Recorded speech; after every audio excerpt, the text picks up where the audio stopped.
God damn, Jimmy. That's some serious gourmet shit. Oh hey, how's it going? And that's pretty much the extent of my small talk. And that's exactly what we're going to be going over today.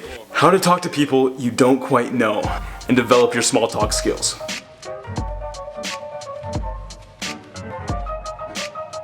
And you'll find situations where you have to talk to people you don't know everywhere. Be it in a fast food parking lot where some random guy comes up to you and starts talking about how he works at Toys R Us, or to a girl on the bus that you want to get her number.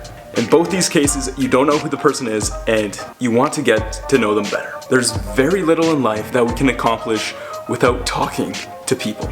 Virtual conversation can cover a lot of our necessities like shopping, banking, and political venting, but when we need support, a favor, a job, a partner, a sale, a forgiveness, then we have to speak to someone face to face. We'll be going over the secrets on how to talk to people like you've already met them before. And oral communication is not inherently intuitive or smooth, especially when it involves people we don't know yet, individuals who are intentionally difficult, or loved ones we simply can't find agreements with. Success in the small talk domain is a lot like success in other domains, like job interviews or social networking. The basic premise is that you find common ground with the person by using the right amount of empathy, self-disclosure, and tact. Years of research into various facets of human communication have revealed core insights about managing tricky interpersonal interactions. The advice that follows will allow you to say what you need to say the way you intended it, while hopefully avoiding conflict and aggravation at the same time. So without further ado, let's just get into it with tip number one. And tip number one is to listen. Too often when meeting new people, we tend to fill in the dead space with chatter about ourselves. Because who doesn't love talking about themselves? I sure don't. However, it's far better for you to listen first and then talk second. Of course, someone naturally has to start the conversation in the first place. But if you and your companion actually listen to each other,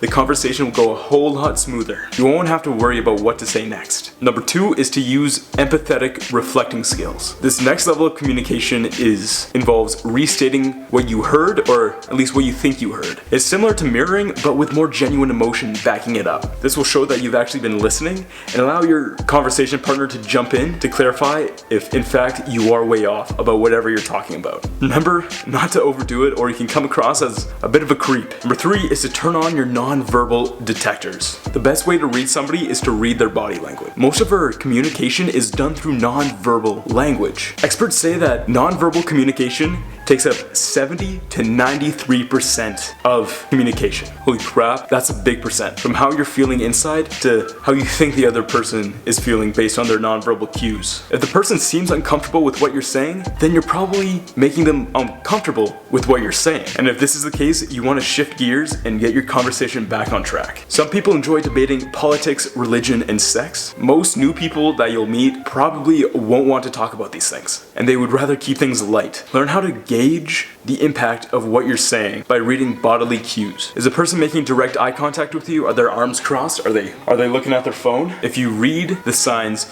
you'll be able to steer the conversation. Number four is to avoid snap judgments. If you follow steps 1 to 3 above, you'll be less likely to misjudge the person you're talking to. But we all suffer from the temptation to rush to conclusions about people based on superficiality. Humans are naturally judgmental. It takes us 7 seconds to decide if we like someone or not. Things aren't always as they seem to be when meeting a new person. If you listen carefully, reflected back what you heard, and kept your nonverbal channel open, you'll be less likely to make a mistaken judgment based on misread cues. Remember to keep an open mind and don't jump to conclusions. Number 6 is don't assume people will agree with you. Research shows that most of us assume that many of us engage in the assumed similarity bias. Assumed similarity is a distortion that may occur during assessment interviews or just talking to someone on the bus. This happens when the person talking assumes that the person they're talking to shares similar characteristics as they do. It's not safe to assume anything in conversation unless explicitly stated otherwise. Again, if you get into religion, politics,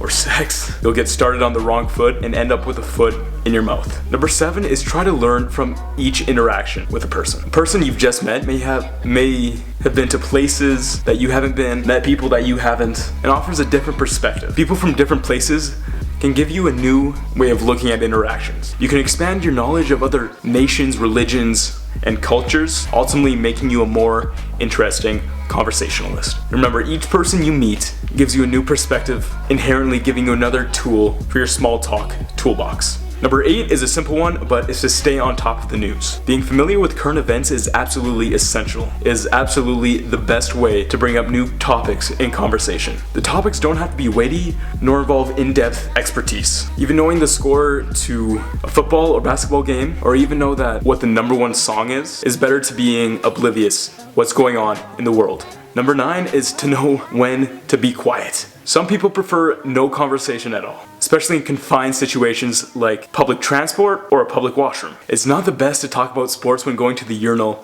next to somebody. Trust me on that. You might think it's a great way to put away hours on your airplane ride by yammering to your seatmate about God knows what. However, if you're getting cues that your passenger neighbor or people around you to the contrary, then it's best to take the hint, because silence would be much more appreciated than your rambling about the one time you got in a fist fight in the washroom talking about sports. If you find yourself constantly doing this and getting consistent negative feedback, bring something along with you to pass the time so that you don't annoy people.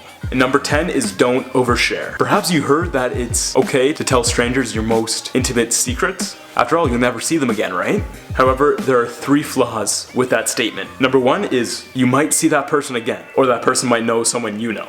It's amazing how quickly your personal secrets can spread. Number 2 is people feel uncomfortable when hearing strangers' secrets. Put yourself in the other person's shoes and tell me how you would feel if someone was talking to you about their love affairs, medical situation, or family disputes. You would probably feel very, very uncomfortable. And number 3, oversharing can make you a bore. Simple as that. Though we can choose not to read the tedious ramblings on our friends' Instagram captions, it's a little more difficult to do this in person. Going back to tip number 3, you should be able to judge when you're going to do the conversation sin of TMI, or too much information.